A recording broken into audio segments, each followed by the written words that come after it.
Nakikita mo ang pangangailangan ng mga tao sa paligid mo. Pero nagbibingi-bingihan ka. Nagbubulag-bulagan ka. Dahil makasarili ka, Blessy. At ikaw, manhid ka, ate. May pinagdadaanan ako, pero tinanong mo ba ako kung anong sitwasyon ko? Walang mahalaga sa'yo kundi ang kapakanan ng hindi mo naman kadugo. Pero sa akin, ang damot mo! Ang damot-damot mo!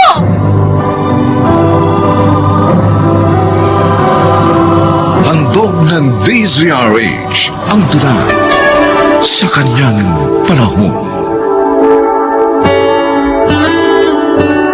Hanggang saan nga ba ang pagtanggap at pag-unawa sa mga pagkakamali ng isang minamahal? Mga kaibigan, narito at ating pakinggan ang naging karanasan ni Liway sa ating dunang sa kanyang panahon.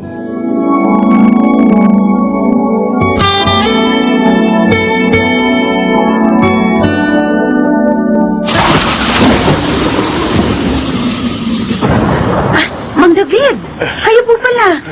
Gabi na po At napasugod po kayo sa ulan. Ang aling-huling mo, inaapoy ng lagnat. Kung pwede sana kitang maisama sa bahay para matingnan mo ang kalagayan niya. Hindi ko rin kasi alam ang gagawin ko. Natataranta na rin ako. Sige po. Sasama ako sa bahay nyo. Sandali lang kukunin ko lang po yung mga gamit ko. Salamat, Liway. Maraming salamat.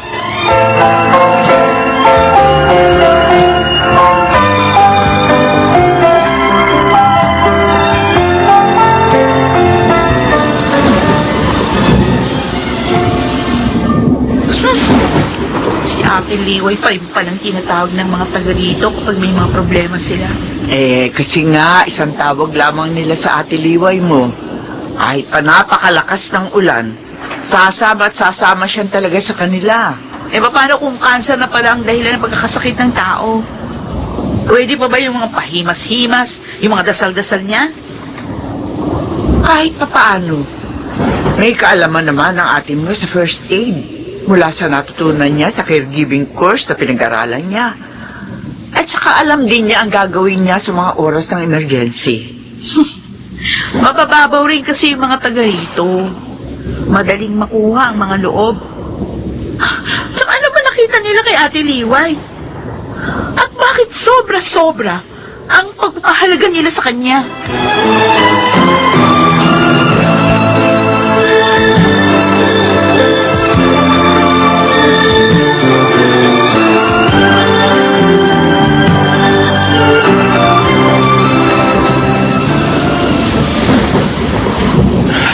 Bumaba na po ang lagnat ni Aling Colleen dahil sa pinainom ko sa kanyang gamot sa lagnat, Mang David. Nakatulong din po yung pagpunas-punas sa kanya ng basang bimpo para mabawasan ang init ng kanyang katawan. Salamat sa Diyos at kahit papano'y nabawasan ang pag-aalala ko. Babantayan ko po muna siya hanggang mamaya. Ano't ano man po, kapag bumalik ang lagnat niya, dalhin na po natin siya sa ospital. Kailangan din po kasi malaman ng dahilan kung bakit pabalik-balik ang lagnat niya. Hiramin na lang po natin yung sasakyang service ng barangay. Sige. Ikaw na ang bahala sa aling-huling mo, Liway. Sana'y humupa na ng tuluyan ang lagnat niya.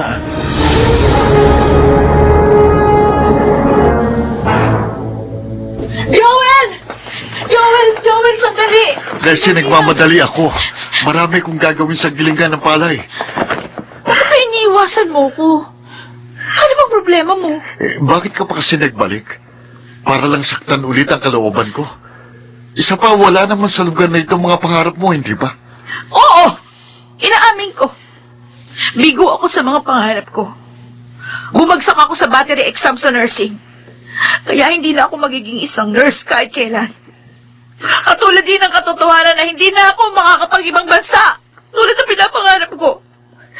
O ngayon, pagtawanan mo ako, Joel. Pagtawanan mo ako dahil hindi ako nagtagumpay sa mga gusto ko mangyari sa buhay.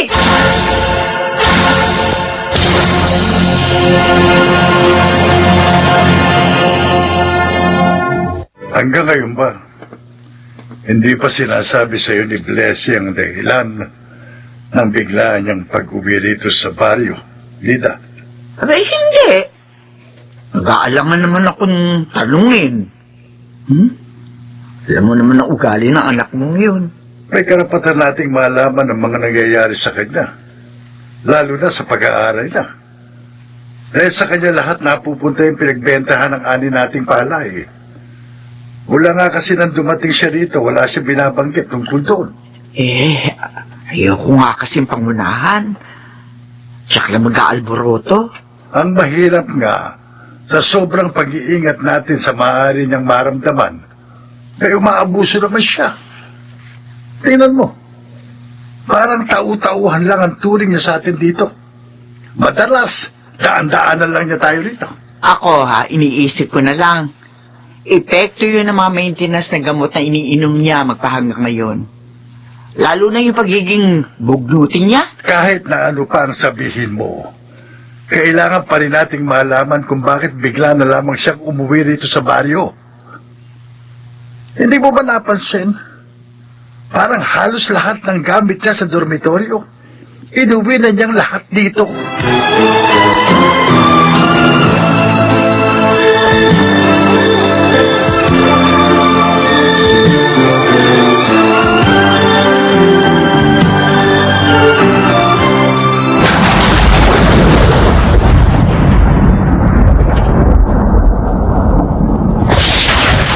Liway! Tulungan mo ako! Hakutin ang asin na binilan ko! Maparating ang malakas na ulan! Matutunaw ang asin ko! Pwede ba? Wala dito yung taong hinahanap mo? Masisigaw mo, nasira tuloy tulog ko eh! Umalis ka na nga! Hindi ka alis yung babato ko lahat ng madapot ko rito!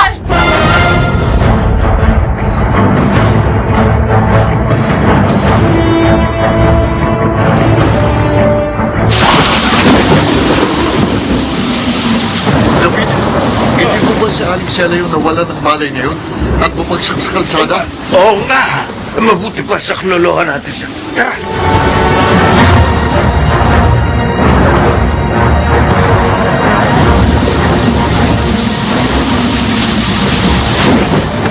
Leslie!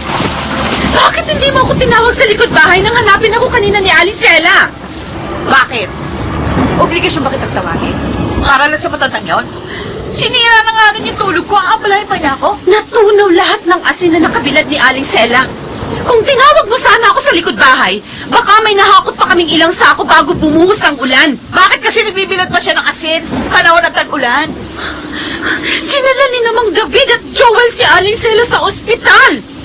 Inatake sa sobrang depresyon dahil sa nakitang unti-unting pagkatunaw ng kanyang asin na naulanan. Pero kung nanaig lang sana sa'yo ng mga sandaling yon ang pagtulong sa kapwa, baka naisalba pa ng matanda ang kanyang hanap buhay.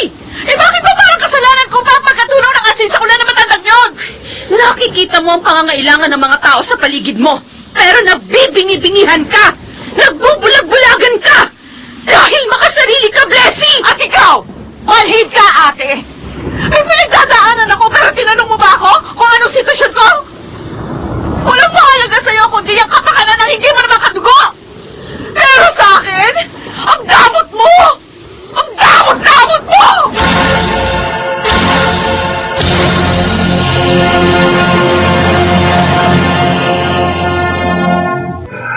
Kahit kailan, hindi naging madamot sa iyong ate liway mo, Blessing.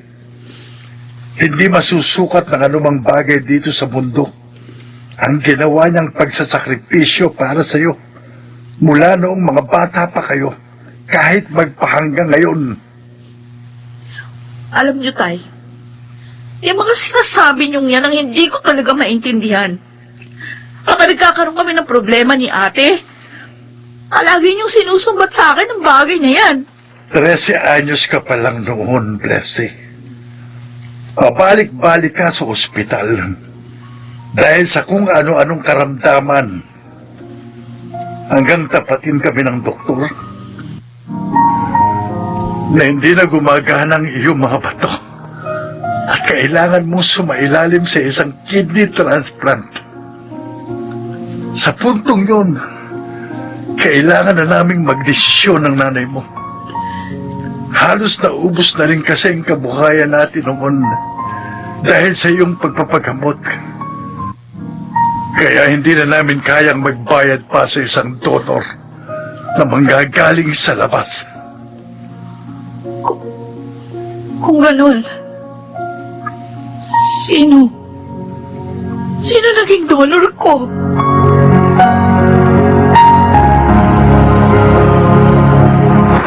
Magandang umaga po, Aling Nida. Ay, Joel, Napasal kayo rito sa gilingan ng palay ko.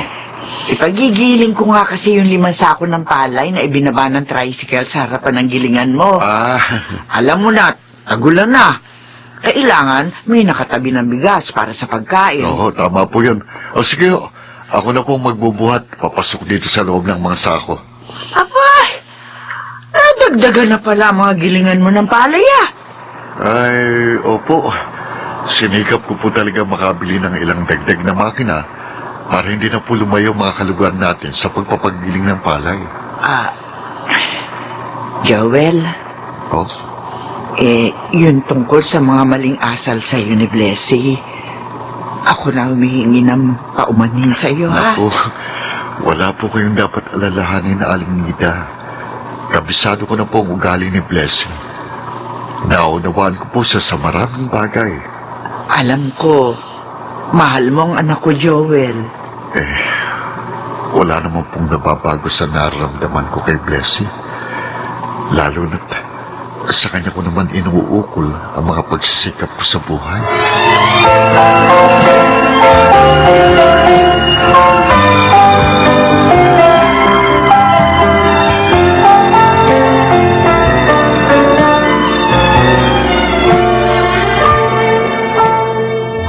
Nang sabihin sa akin noon ni na itay at inay ang kondisyon mo, hindi na ako nagdalawang isip ang ibigay sa iyo ang isang bato ko.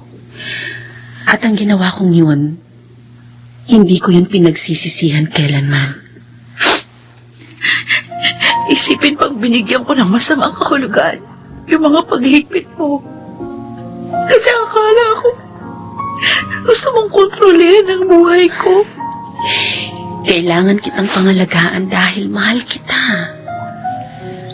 Gusto kong magkasama pa tayo ng matagal-tagal habang tayo'y nabubuhay. Pero bumalik ako ritong bigo sa mga pangarap ko, ate. Pwede namang magsimulang muli, di ba? Si Joel, mahal ka niya. Kasama ka sa mga pangarap niya. Ngayon ko napatunayan kung gaano pa rin niyo ako pinahahalagahan sa kabila ng mga pagkukulang ko. Ikaw, si Inay at Itay, at si Joel. Ngayon ko rin napatunayan kung bakit mahal ka ng mga tao dito sa baryo, ate. Dahil ikaw ang nagsisilbing pag-asa sa mga sandali ng kanilang mga kabiguan. Halika na. Ate. Basta ako, palagi lang ako nandito para sa'yo, ha? Kung may mga pagkakataon mang kailangan kong itama ang mga bagay-bagay, yun ay dahil mahal kita. At para sa kabutihan mo lamang ang lahat.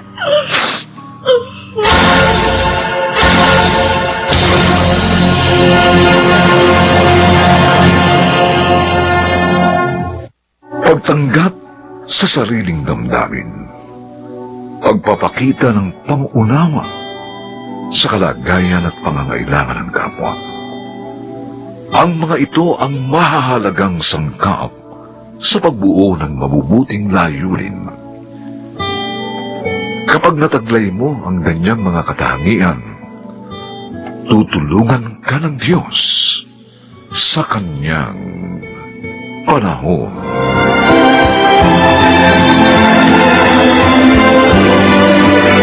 Mga nagsiganap, Jenaline de la Cruz, Rosana Villegas, Susan Robles, Lionel Benjamin, Phil Cruz at Bobby Cruz. Special sound effects, Jerry Mutia. Technical Supervision, Bong Buyar at Eric Luceno. Musical Scoring, Buboy Salonga. Ang kasaysayang ito'y mula sa panulat ni Sal Barnum. At sa pinagsamang direksyon ng inyong lingkod, June Martin Legaspi at Bobby Cruz. Sa kanyang panahon.